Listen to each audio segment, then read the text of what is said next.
Hiya Kevin, lovely to meet up with you and do some more work on your game. Sorry about the delay in the recap. I've had a few things going on at the club that needed my attention, so here we are, just recapping on the key points from your last session.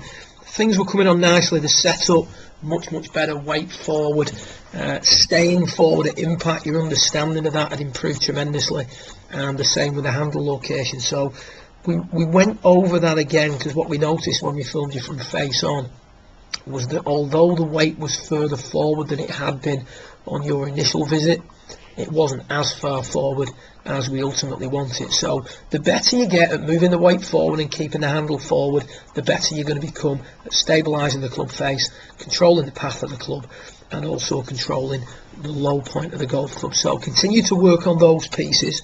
But then we looked at what was causing you to just fade the ball off to the right a little bit during this session. So a little bit more work on controlling the curve of the golf ball, which is challenge number 3 for every golfer out there. So we look at what's happening. First of all, at setup, the line of the shoulders is just a fraction open. The right arm is very high, very prominent, and the hands are hanging beneath the shoulders a little bit too much, almost angling inwards there.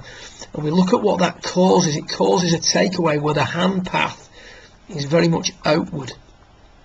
So the hands go out, and then if they continue to stay on that line, which they do, the path of the club is shifted to the left, and whenever you swing to the left, you'll impart that right curve on the golf ball.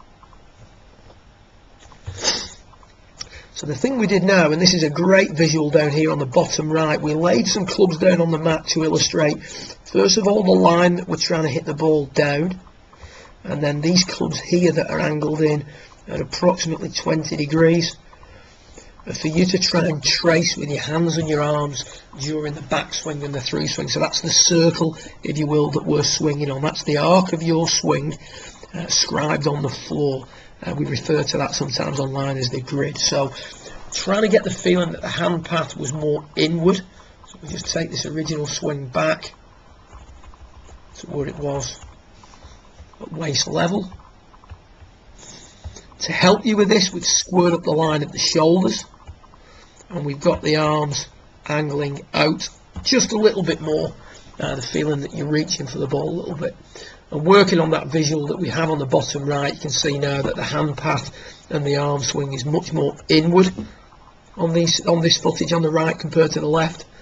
As a result, at the top of the backswing, the arms are in a much more on-plane, deeper position, not lifted to the top as much, which is now enabling you to shift the path of the club a little bit further right. We still need it more than that, but you can see there's a substantial change in the path of that golf club. So the journey the golf club takes into the ball now is changed dramatically. I'm just going to sync these two swings up now. Much less outside the line,